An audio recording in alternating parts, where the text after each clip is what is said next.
हरे हरे राम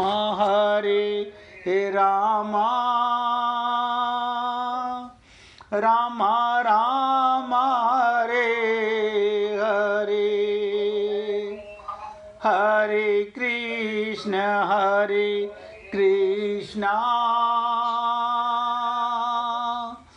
कृष्ण कृष्ण हरे हरे हरे राम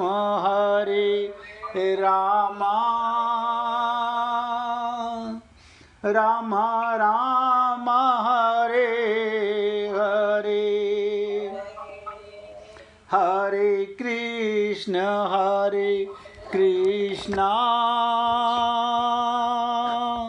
कृष्ण कृष्ण हरे हरे हरे राम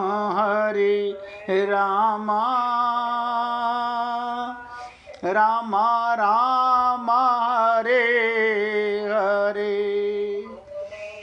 सभी पुण्य आत्मा अगर ध्यान से सुनोगे, मैं बार बार निवेदन कर रहा हूँ, बुद्धि का विषय नहीं है।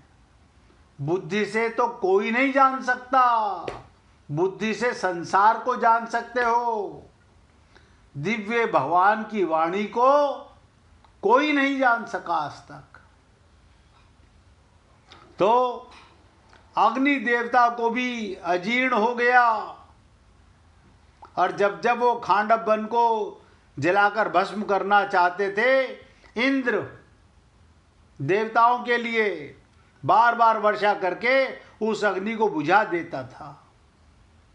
अंत में अर्जुन की सहायता से अग्नि देवता ने उस पूरे वन को जलाकर अपना अजीर्ण दूर किया। अब प्रसन्न होकर अर्जुन को बहुत बड़ा रथ दिया। तो अर्जुन के पास रथ किसका दिया हुआ है? अग्नि देवता का। उसमें क्या था? 9 बैलगाड़ियों में, ध्यान दीजिएगा, 9 बैलगाड़ियों में जितने अस्त्र शस्त्र आ सकते हैं उतने अस्त्र शस्त्र इस एक रथ में रहते थे। इतना बड़ा रथ था, और ये रथ सोने से मढ़ा हुआ और तेजोमय था, दिव्य रथ था। इसके पहिए बड़े ही दृढ़ एवं विशाल थे। इसकी ध्वजा बिजली के समान चमकती थी। ये ध्वजा 1 योजन, आप सोचिएगा, 1 योजन समझते हैं कितना होता है? 4 कोस तक फहराया करती थी।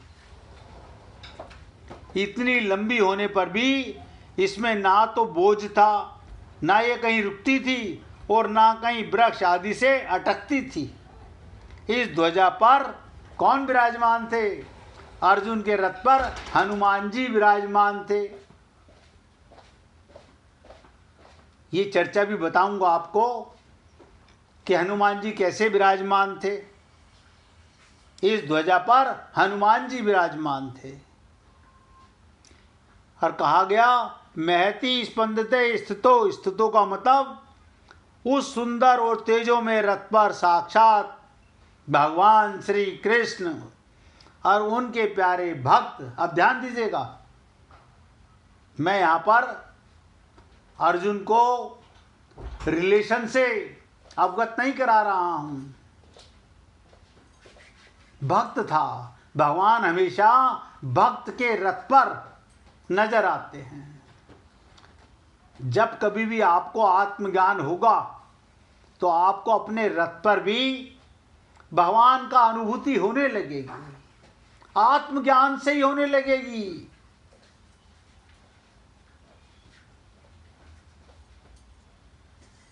भक्त अर्जुन के विराजमान होने से उस रथ की शोभा और बहुत ज्यादा बढ़ गई। फिर आया माधवा पांडवश्चैव। ये माधव का क्या मतलब होता है? ये तो आप लोगों ने सुना कि भगवान श्री कृष्ण को माधव कहते हैं। मां माने लक्ष्मी, ध्यान दीजिएगा, मां का मतलब है लक्ष्मी, और धव माने नाम पति का। माधव यानी लक्ष्मी का पति। कौन? लक्ष्मीपति। यहाँ पांडव नाम का अर्जुन है, क्योंकि अर्जुन सभी पांडवों में मुख्य है। तो मां माने लक्ष्मी और धव माने पति, अतः माधव लक्ष्मीपति का है। यहाँ पांडव नाम अर्जुन का है, क्योंकि अर्जुन सभी पांडवों के मुख्य हैं। पांडवा नाम धनंजय है। गीता के अंदर आता है अर्जुन नर के और श्री कृष्ण नारायण के अवतार हैं। एक एक शब्द ध्यान दीजिएगा। अर्जुन कौन है? नर का अवतार। और भगवान श्री कृष्ण नारायण के अवतार। महाभारत के प्रत्येक पर्व के आरंभ में नर अर्जुन और नारायण भगवान श्री कृष्ण को नमस्कार किया जाता है। कैसे किया जाता है? नारायणम नमस्कृत्य नरम चैव नरोत्तम। इस दृष्टि से पांडव सेना में भगवान श्री कृष्ण और अर्जुन ये दोनों मुख्य थे। भगवान श्री कृष्ण और अर्जुन दोनों मुख्य थे। संजय ने भी गीता के अंत में कहा कि जहाँ योगेश्वर भगवान श्री कृष्ण और गांडीव धनुषधारी अर्जुन रहेंगे, एक एक शब्द ध्यान देना, वहीं पर श्री विजय विभूति और अटल नीति रहेगी। आप कहेंगे कहाँ कहा? अभी बहुत दूर है। अंतिम पड़ाव में 18वें अध्याय में ये चर्चा आएगी कि वहाँ पर स्वयं संजय कहेंगे गीता के अंत में, जहाँ योगेश्वर भगवान श्री कृष्ण और गांडीव धनुर्धारी अर्जुन रहेंगे। क्या मतलब? जहाँ नर और नारायण रहेंगे। क्या मतलब? जहाँ आत्मज्ञान और परमात्मा रहेंगे। मैं जब आपसे निवेदन करता हूँ ना, आपके हमारे इस रथ पर कौन विराजमान है? कौन चला रहा है? आप कहते हो मैं अपने मन से अपनी बुद्धि से चला रहा हूं, तभी नतीजा ठन ठन गोपाल है।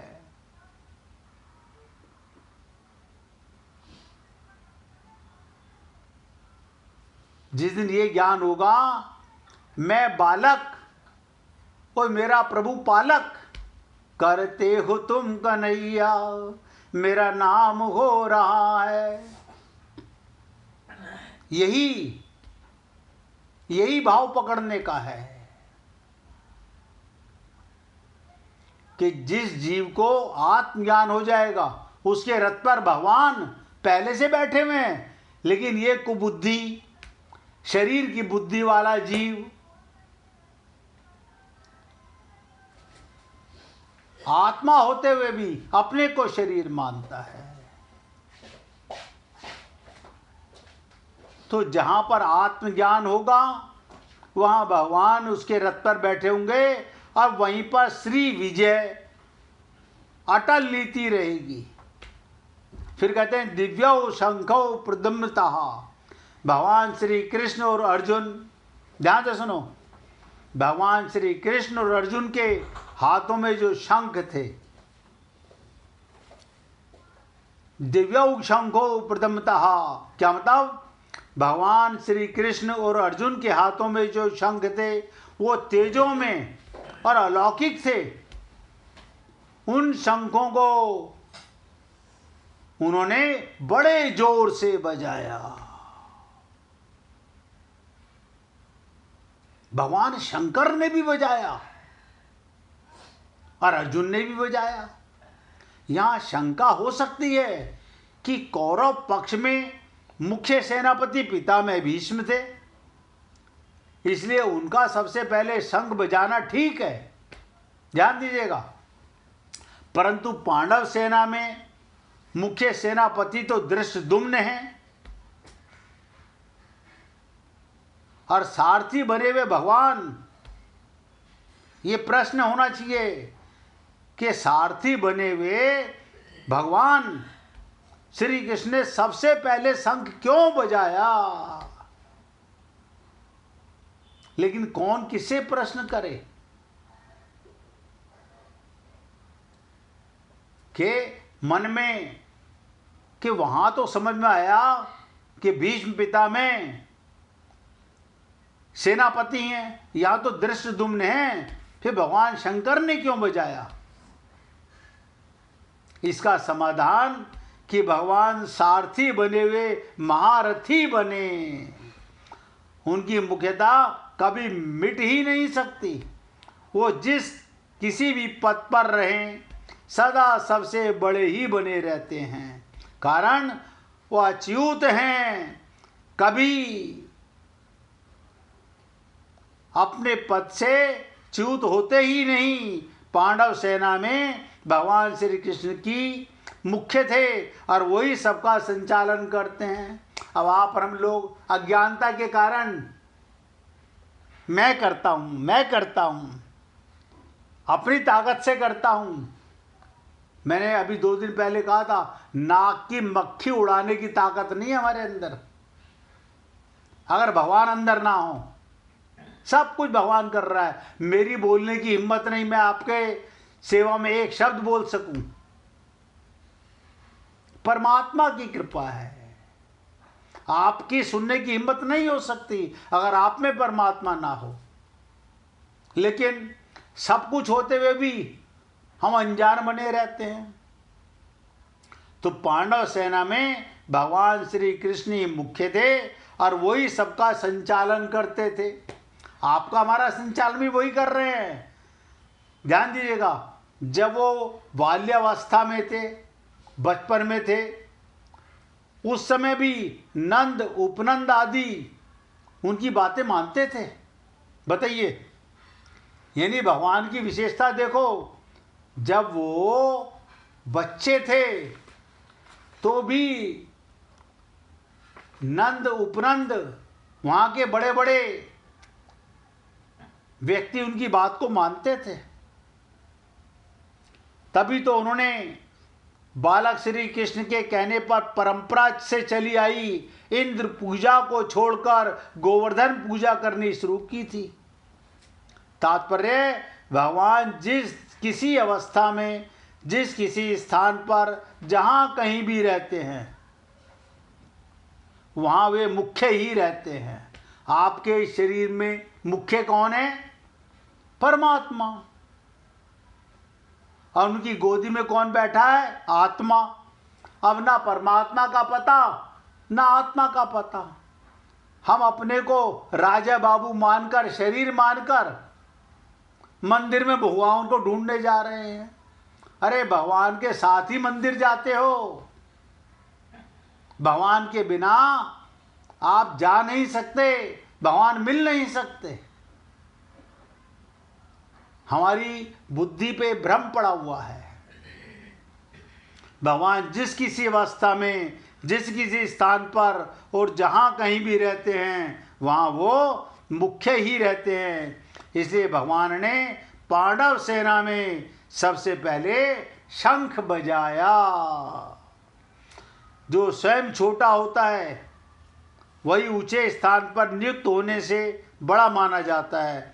अतः जो ऊंचे स्थान के कारण अपने को बड़ा मानता है, वो स्वयं वास्तव में छोटा ही होता है। परंतु जो स्वयं बड़ा होता है, वो जहाँ भी रहता है उसके कारण वो स्थान बड़ा माना जाता है। जैसे भगवान यहाँ सारथी बने, उनके कारण वो सारथी का स्थान, पद भी ऊंचे से ऊंचा हो गया। इसलिए मैं तो आप लोगों का ध्यान खींचना चाहूँगा, आप भी अपनी डोर, अपनी लगाम भगवान को सौंप दो। बस फिर देखो निर्भय होकर के कितना आनंद आएगा आपको। अब चर्चा चली भगवान श्री कृष्ण की और बाल्यावस्था की बातें आई। एक लीला सुन लीजिएगा, क्योंकि अगले श्लोक की चर्चा अभी तो कौन कौन शंख बजाएगा, कौन कौन सा शंख बजाएगा, उसकी चर्चा आगे श्लोकों में आएगी। बरसाने का मानगढ़, क्या मतलब? मानगढ़ का क्या मतलब होता है? जहां मान करने वाली, रूठने वाली एक ही है भगवान के लिए, राधा रानी। या रूठी हुई राधा रानी को श्याम सुंदर ने मनाया था, इसलिए उसे मानगढ़ कहते हैं। श्याम सुंदर ने राधा रानी को मनाने के लिए बहुत से उपाय किए। कभी उनके चरणों में मस्तक रखते हैं, कभी उनको पंखा करते हैं, कभी दर्पण दिखाते हैं, कभी विनती करते हैं। पर जब राधा रानी नहीं मानती, तब श्याम सुंदर सखियों का सहारा लेकर, इन्हीं लीलाओं के कारण इस स्थली का नाम मानगढ़ पड़ा। मान माने रूठना। ये मान किसी लड़ाई या क्रोध से नहीं, जैसे कि संसार में होता है। ये मान एक प्रेम की लीला है। राधा रानी श्याम सुंदर के सुख हेतु मान करती हैं। किस लिए करती हैं? कृष्ण के सुख के लिए। जब राधा रानी देखती हैं श्याम सुंदर हमारी प्रेम की अधीनता अधिक चाहते हैं, हमारे चरण स्पर्श करते हैं और उनको स्पर्श करना चाहते हैं, तो वो मान करती हैं। तो मान लीला प्रेम की बहुत ही अद्भुत लीला है, जहां राधा रानी मान करती हैं। और कृष्ण भगवान गोविंद जी राधा रानी का मान शिखर के नीचे, जैसे जैसे श्याम सुंदर ने उन्हें मनाया, वैसे वैसे राधा रानी ऊपर चढ़ती आई। यानी राधा रानी जी ऊपर चढ़ाई और श्याम सुंदर ने सखियों का सहारा लिया। उन्होंने विशाखा जी, ललिता जी से कहा कि जाओ राधा रानी को मनाओ, हमारा तो सामर्थ्य नहीं है, हम तो थक गए। तो ललिता जी वो अन्य सखियां जब यहाँ आती हैं और राधा रानी से कहती हैं आप अपना मान तोड़ दो, वो मना कर देती हैं। ध्यान दीजिएगा, सखी ठाकुर जी के पास नीचे जाती हैं और ठाकुर जी से फिर निवेदन करती हैं, ऊपर भेजती हैं, फिर नीचे जाती हैं, फिर ऊपर भेजती हैं। आखिरकार सखी बोली, हे राधे, मानगढ़ पे मैं कई बार चढ़ी और कई बार उतरी, मैं तो थक गई, आपका मान तो टूटता नहीं, मैं और कहाँ तक दौड़ूं। इधर से आप भगा देती हो, उधर से दोबारा प्रार्थना करते हैं कि जाओ जाओ एक बार और हमारी तरफ से जाओ। सखी कहते हैं कि हे राधे, मैं हावर्दू की गेंद की तरह से लटक रही हूँ, कभी उधर से फेंक दी जाती हूँ, कभी इधर से लुढ़का दी जाती हूँ, आप दोनों मुझे भगा रहे हो। हे राधे, जल्दी से श्याम सुंदर से मिलो, ये रात बीतती जा रही है। हे पुण्यात्मा, आप हम लोगों की भी जीवन की संध्या बहुत करीब है, कोई नहीं जानता। इससे पहले कि रात आए, आप अपने हृदय में विराजमान भगवान श्री कृष्ण से क्यों नहीं मिल लेते हैं? ये मान मंदिर ब्रह्मगिरी पर्वत पर बना हुआ है, जहाँ पर राधा रानी मान करती हैं। मान लीला समझना बहुत कठिन है। मान को संसार में रूठना समझा जाता है, ये रूठना नहीं, यहाँ मान एक लीला है, ये एक लीला है। लोग कलह को मान लीला समझ लेते हैं, पर ये कलह नहीं, ये प्रणय लीला है। ये तो प्रेम को बढ़ाने के लिए ये लीला है। तो हे पुण्य आत्माओं, मैं तो केवल आपसे निवेदन करता हूँ, आप और हम लोगों को अभी तो मौका मिला है भगवत प्राप्ति का। अब आप और हम लोग किस अहंकार में, किस झूठे सुख में फंसे हुए हैं, बार बार सोचिएगा, वो काम नहीं आएगा। इसलिए झूठा अभिमान, झूठा सुख त्याग कर सच्चे सुख की। झूठा सुख क्या होता है? जो आप और हम लोग धन के सुख में, ताकत के सुख में, नशे में फूले नहीं समाते हैं। जिस किसी को भजन निकालना और निकाल के रखना, एक छोटी सी लीला सुनाना चाहूँगा कि झूठा सुख क्या है। संसार में सच्चा सुख तो प्रेम सुख है, और बिना आत्मज्ञान के प्रेम कहाँ। एक बार एक नदी में हाथी की लाश बही जा रही थी, ध्यान दीजिएगा। और जिस किसी को भजन निकालना हो निकाल लेना भैया, नहीं तो कीर्तन करेंगे। लाश बही जा रही थी, एक कौवे ने लाश देखी, प्रसन्न हो उठा, तुरंत उस पर आ बैठा, पेट भर के मांस खाया, नदी का जल पिए, और लाश पर इधर उधर फुद के कौवे ने परम तृप्ति की डकार लिया। आज कोई शेयर करने वाला नहीं है, अकेला मैं खाने वाला। वो सोचने लगा, ये तो अत्यंत सुंदर यान है, मैं कैसे समुद्र पर आ गया, यहाँ भोजन भी और जल भी कमी नहीं, फिर इसे छोड़कर अन्यत्र क्यों भटकना। कौवा नदी के साथ बहने वाली उस लाश के ऊपर कई महीनों तक रमता रहा। भूख लगने पर वो लाश को नोच नोच कर खाता, और प्यास लगने पर नदी का पानी पी लेता। अगाध जल राशि, उसका तेज प्रवाह, किनारे पर दूर दूर तक फैले प्रकृति के मनोहरी दृश्य को देख देख कर विभोर होता रहता।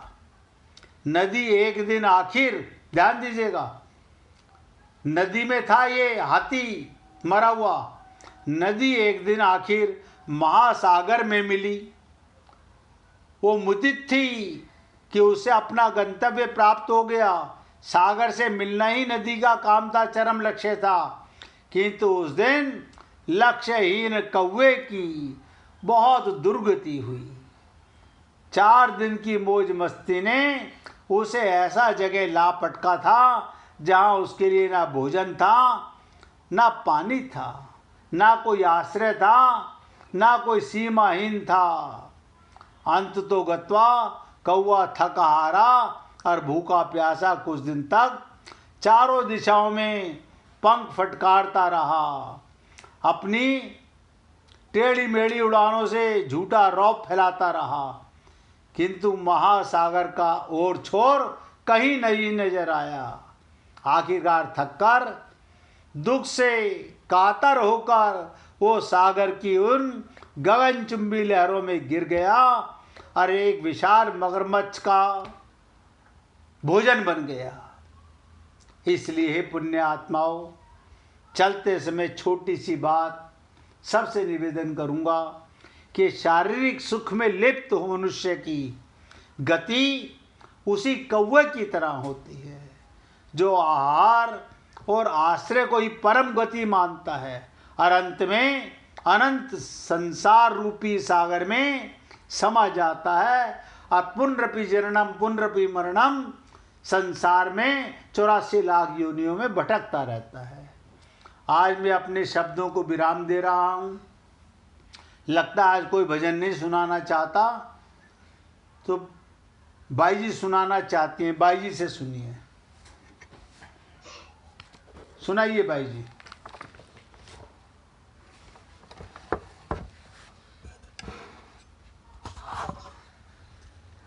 मेरे प्रियतम तुम घर आओ ना, मेरे प्रियतम तुम घर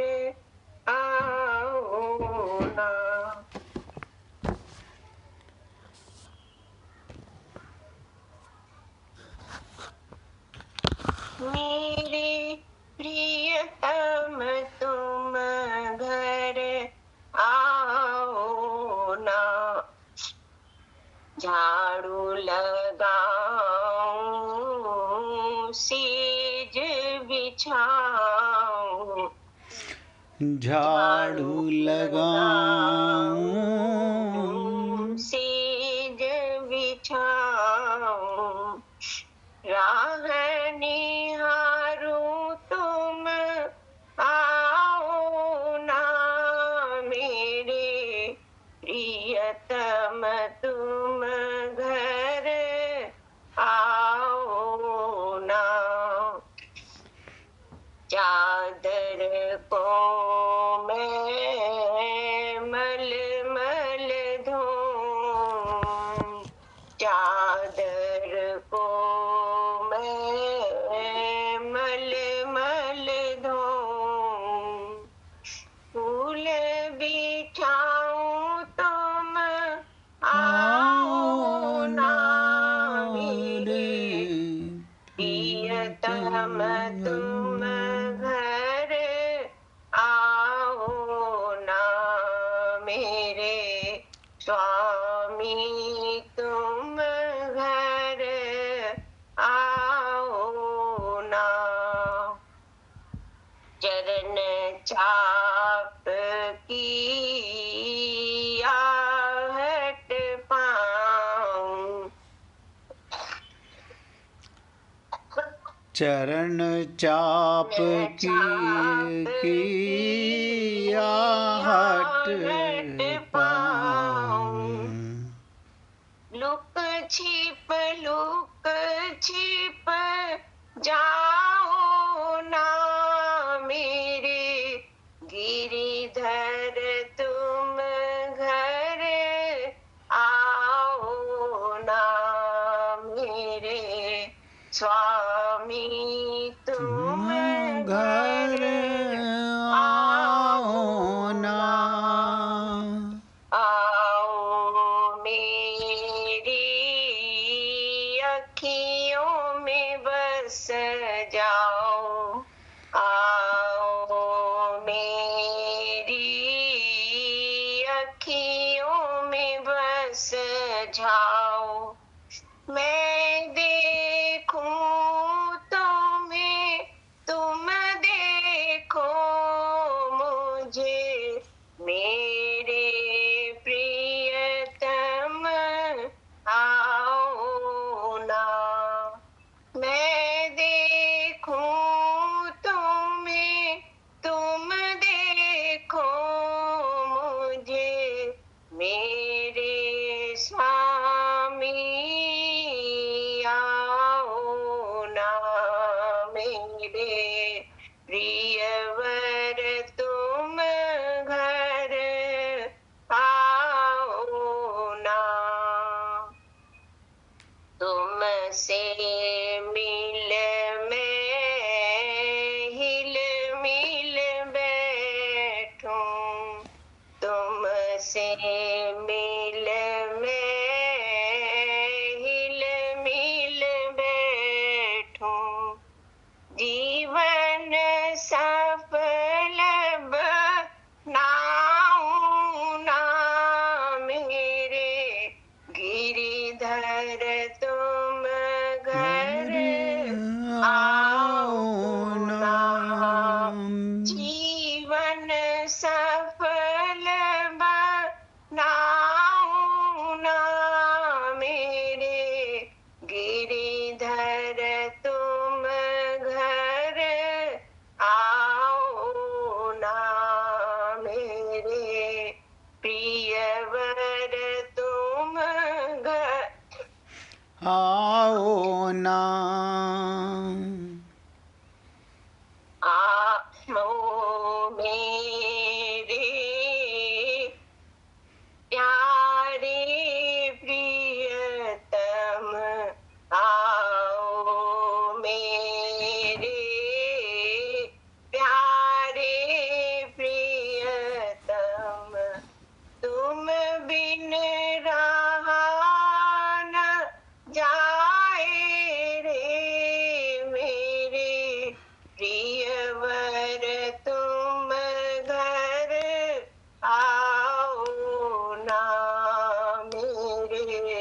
स्वामी तुम घर आओ ना, आओ ना तुम, आओ ना मेरे गिरिधर तुम घर आओ ना।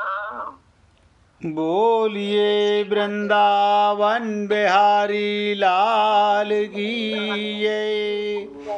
जय जय श्री राधे, जय जय श्री राधे। बोलिए लाल जी का मंगल हो, सभी भक्तों का मंगल हो। सबको राधे राधे भैया, सबको राधे राधे भाई, राधे राधे, राधे राधे जी, राधे राधे, सबको राधे राधे जी, राधे राधे, राधे राधे जी, राधे राधे। राधे राधे, राधे राधे।